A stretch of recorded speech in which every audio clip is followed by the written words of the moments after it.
KCAL rocks. Yeah, baby, it is that time on your Thursday to talk some sports with our guy, Pep. Pep, what's up? Yo, good morning, Patrick. Good morning, everyone out there. We just had the Super Bowl, the Kansas City Chiefs bringing home the title, and now we go to the Super Bowl of NASCAR as we open up the NASCAR season with the Daytona 500. We just had the qualifying where they set the front row, and going to the pole position was Alex Bowman for the third time. He captures the pole. Kyle Larson will join him on the front row, and the rest of the field, Patrick, will be determined tonight. The qualifying dual races, and that will set the field for the Daytona 500 on Sunday.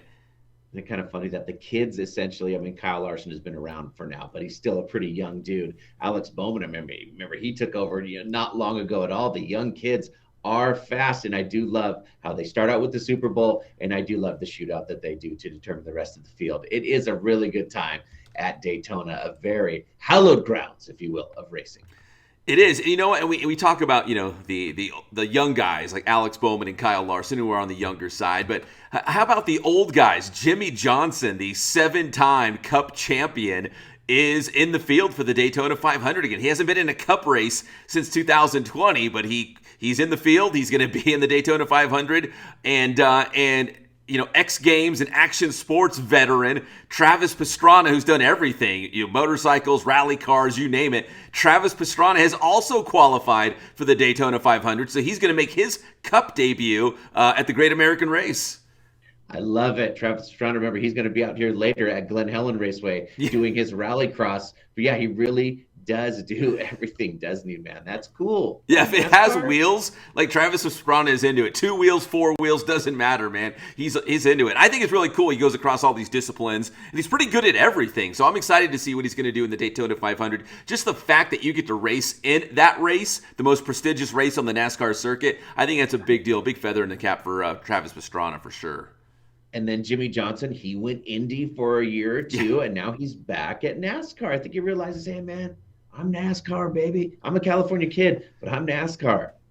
I think of guys like Kevin Harvick. Kevin Harvick's my guy. He's my favorite, NASCAR driver. It's like he's still doing it. Harvick and Jimmy Johnson were kind of that same era. They kind of came up together. There's a certain, at least in our childhood maybe, drivers that all came up about the same time and found stardom around the same time.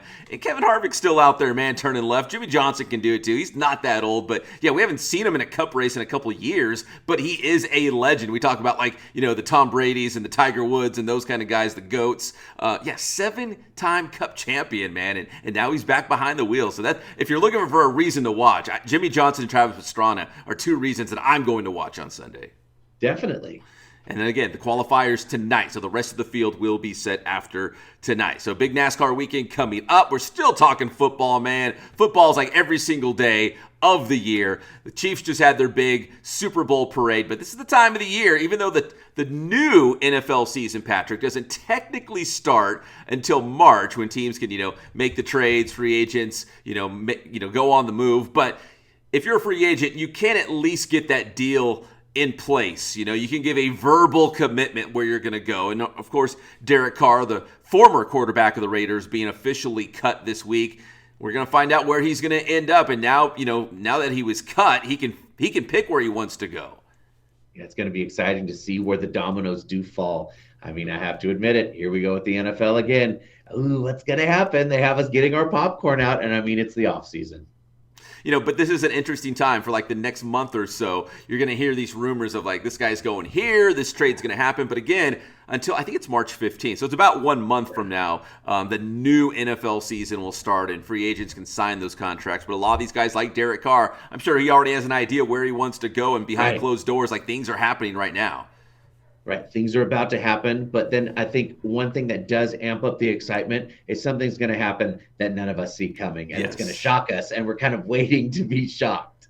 Well, I remember Russell Wilson when he announced he's going to the Denver Broncos. I was like, wait, what? And then, again, it's kind of like a domino effect. Things are going to have it's going to ripple down to, Aaron Rodgers and some of these other guys. So all we need is one move, and then the rest will kind of fall into place. And you could say the first move, Patrick, was Tom Brady announcing that he's retiring for good and he's not coming back. So that was kind of, the first, the ball is in motion now.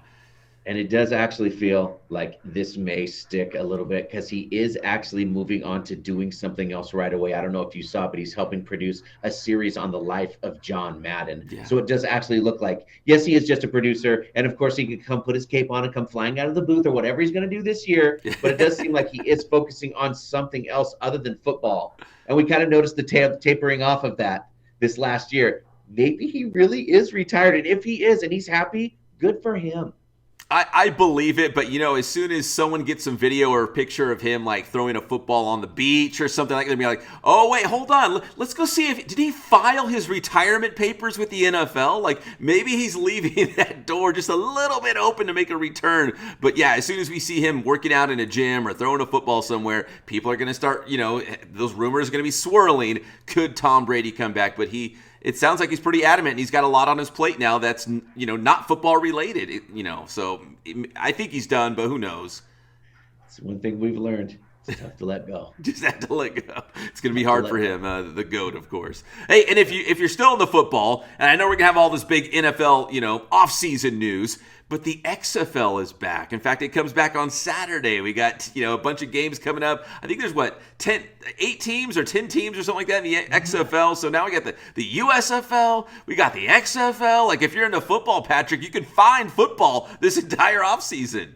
It's kind of like pizza. Even bad football is still pretty good, right? It's hard to mess it up, right? Yeah, it's hard. It's hard to mess it up. Yeah. Don't sleep on the Canadian Football League. I mean, so anyways, if you're a hardcore football fan and you're looking for it, you'll find it.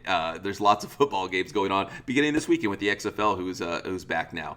And finally, let's talk a little NBA, Patrick. We haven't talked a whole lot about the Lakers, but they did make some moves right before the trade deadline. They brought in 5 new players. Probably the biggest name was D'Angelo Russell, who's coming back to the Lakers. The guy can score. I wouldn't say he's a star, but the guy can certainly score. And they made their home debut last night against a good New Orleans team, and they won 120-102. So maybe these 5 new guys, maybe they don't have, they're not household names. They don't have big names, but maybe it's enough to get the Lakers into the playoffs and make a run. We'll have to wait and see, but at least they beat a good New Orleans team last night.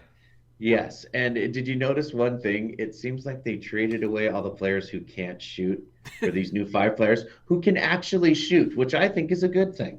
Yeah, I mean, call me old-fashioned, but the Golden State Warriors are pretty good, and they can all shoot the ball. Like, it's kind of, what do they call it? Positionless basketball. Like, you got to be able to do a lot of things well. You got to be able to shoot. You got to be able to dribble. You got to be able to pass. And I think the NBA is going more towards that, where you got to find guys who can do everything. It's like you can't just be a specialist and like, well, I'm just going to be a defender, and if I can't shoot, I can't shoot. No, you got to be able to shoot the basketball, and the Golden State Warriors prove that. If you're going to hang in this league, which has gone high scoring right now, you got to be able to do that. And I think the Lakers brought in a lot of guys who that was not their specialty, including Russell Westbrook. But all these guys can shoot the basketball. No, you're right about that, and we'll see if it makes a difference, huh? Whether we get close to the push. I mean, we're coming up to the All-Star break here. This is like the last games before the All-Star break. We're like at game 59. Yeah, and that's the thing. Time is running out on the Lakers. Right now, if the season ended today, they would not be even one of the teams in the little play-in tournament at the end of the regular season to punch your ticket to the playoffs. So they've got to do something. They got to do something quickly because the West is a logjam. There's a lot of good teams, not great teams, but a lot of good teams. So it's going to be hard to climb up the standings in the Western Conference. So the Lakers, they brought in the new guys, and maybe that will be the difference to at least get them into the playoffs. So once you get there, anything can happen. I know Phoenix looks really good now that they've added Kevin Durant. They look like a super team, but maybe outside of Phoenix right now, I don't see any team that really feels like they're just going to dominate everybody else.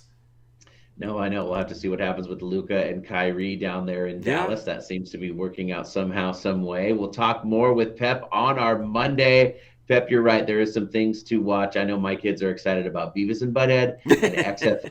That's what the boys are going to watch. Pep, tell them how to get your stuff. Well, we're not Beavis and Butthead, but we got some pretty cool and funny stuff on Inland Sports, Twitter, Instagram, Facebook. We got the Inland Sports YouTube channel. That is Inland Sports.